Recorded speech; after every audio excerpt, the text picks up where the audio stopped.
As these lines are being written, I look up from my work and see before me, less than a block away, the great mysterious Broadway, the graveyard of dead hopes, and the front porch of opportunity.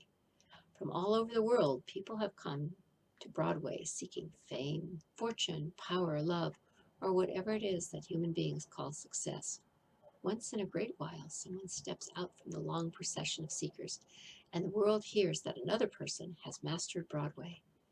But Broadway is not easily nor quickly conquered. She acknowledges talent, recognizes genius, pays off in money, but only after one has refused to quit. Then we know he has discovered the secret of how to conquer Broadway.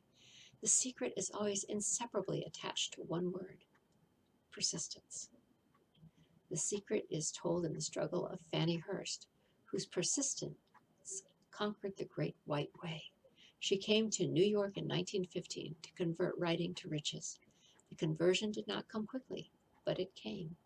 For 4 years, Miss Hurst learned about the sidewalks of New York from first-hand experience. She spent her days laboring and her nights hoping. When hope grew dim, she did not say, "All right, Broadway, you win." She said, "Very well, Broadway, you may whip some, but not me. I'm going to force you to give up." One publisher, the Saturday Evening Post, sent her 36 rejection slips before she broke the ice and got a story across. The average writer, like the average in other walks of life, would have given up the job when the first rejection slip came. She pounded the pavements for 4 years to the tune of the publisher's no, because she was determined to win. Then came the payoff. The spell had been broken. The unseen guide had tested Penny Hurst, and she could take it. From that time on, publishers made a beaten path to her door. Money came so fast she hardly had time to count it. Then the moving picture men discovered her, and money came not in small change, but in floods. The moving picture rights to her latest novel, Great Laughter, brought $100,000, said to be the highest price ever paid for a story before publication. Her royalties from the sale of the book probably will run much more. Briefly, you have a description of what persistence is capable of achieving. Fanny Hurst is no exception. Wherever men and women accumulate great riches, you may be sure they first acquired persistence. Broadway will give any beggar a cup of coffee and a sandwich, but it demands persistence of those who go after the big stakes.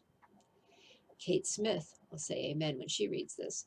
For years she sang without money and without price before any microphone she could reach. And Broadway said to her, "Come and get it, if you can take it." She did take it, until one happy day Broadway got tired and said, "Oh, what's the use? You don't know when you're whipped, so name your price and go to work in earnest."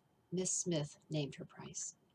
It was plenty, away up in figures so high that 1 week's salary is far more than most people make in 1 year.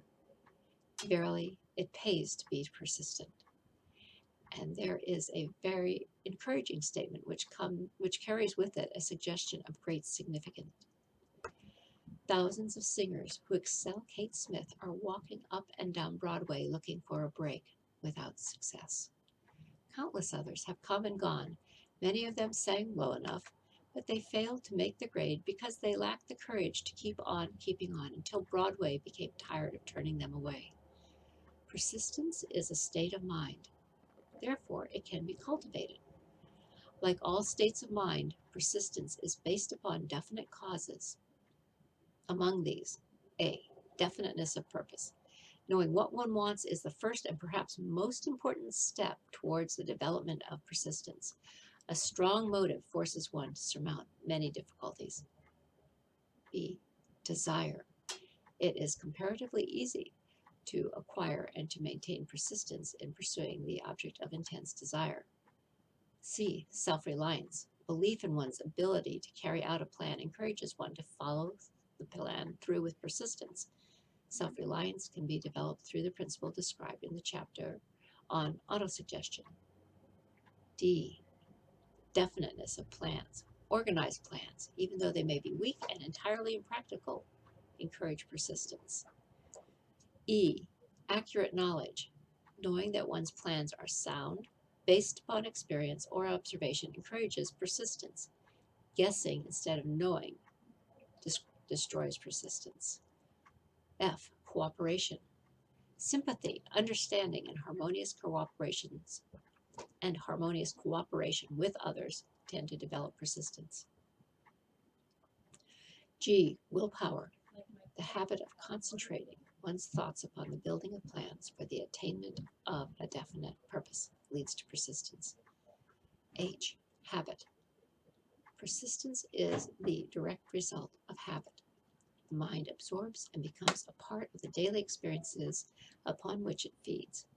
Fear, the worst of all enemies, can be effectively cured by forced repetition of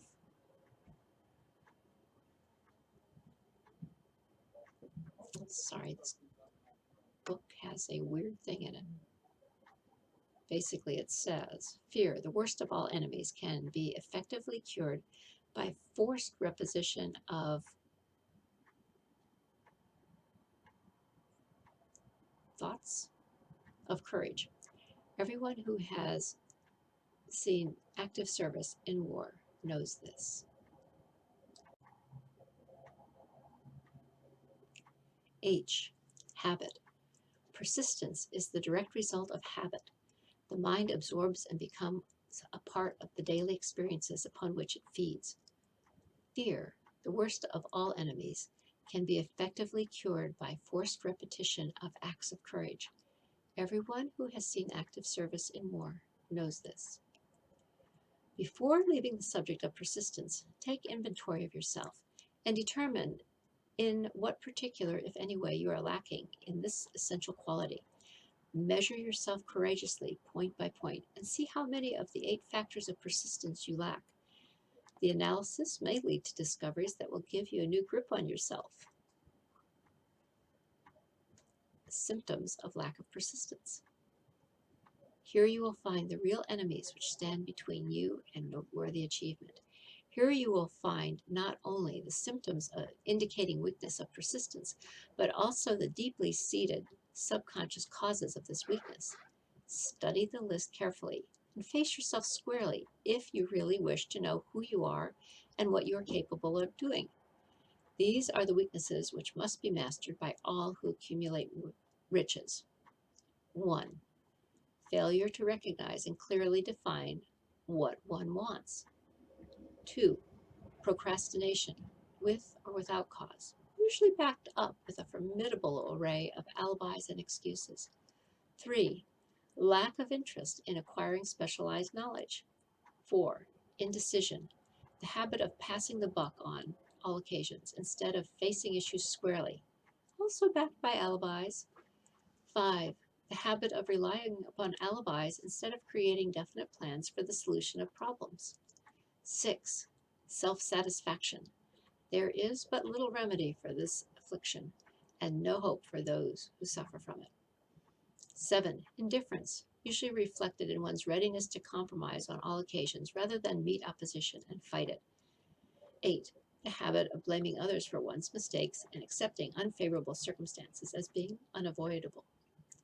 9. Weakness of desire, due to neglect in the choice of motives that impel action. Willingness, even eagerness, this is 10. Willingness, even eagerness to quit at the first sign of defeat, based upon one or more of the 6 basic fears. 11. Lack of organized plans placed in writing where they may be analyzed. 12. The habit of neglecting to move on ideas or to grasp opportunity when it presents itself. 13. Wishing instead of willing. 14. The habit of compromising with poverty instead of aiming at riches. General absence of ambition to be, to do, and to own. 15. Searching for all the shortcuts to riches, trying to get without giving, a fair equivalent, usually reflected in the habit of gambling, endeavoring to drive sharp bargains.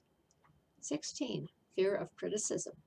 Failure to create plans and to put them into action because of what other people will think, do, or say. This enemy belongs at the head of the list because it generally exists in one's subconscious mind where its presence is not recognized. See the 6 basic fears in a later chapter. Let us examine some of the symptoms of the fear of criticism. The majority of people permit relatives, friends, and the public at large to so influence them that they cannot live their own lives because they fear criticism.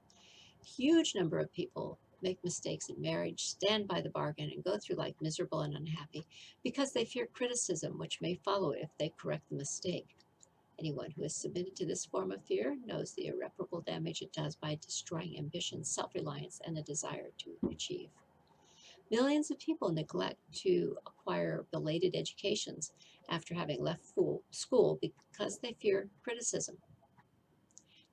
Countless numbers of men and women, both young and old, permit relatives to wreck their lives in the name of duty because they fear criticism.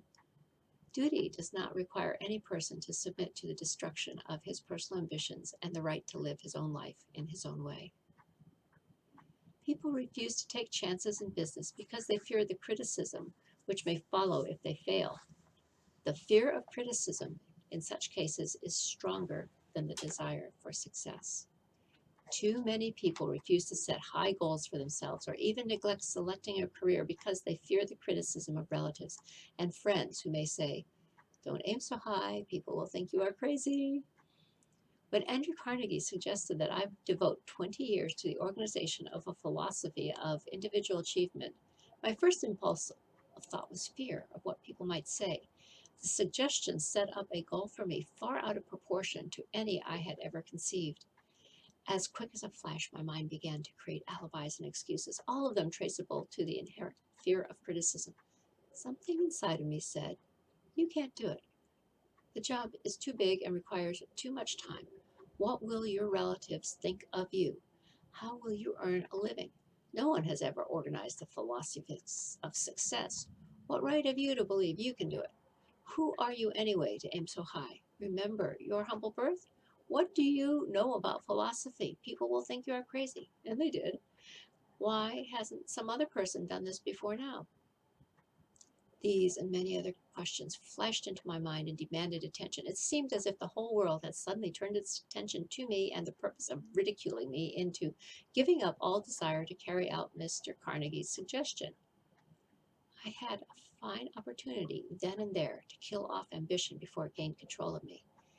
Later in life, after having analyzed thousands of people, I discovered that most ideas are still born and need the breath of life injected into them through definite plans of immediate action. The time to nurse an idea is at the time of its birth. Every minute it lives gives it a better chance of surviving. The fear of criticism is at the bottom of the destruction of most ideas which never reach the planning and action stage. Many people believe that material success is the result of favorable breaks. There is an element of ground for the belief, but those depending entirely upon luck are nearly always disappointed because they overlook another important factor which must be present before one can be sure of success. It is the knowledge with which favorable breaks can be made to order.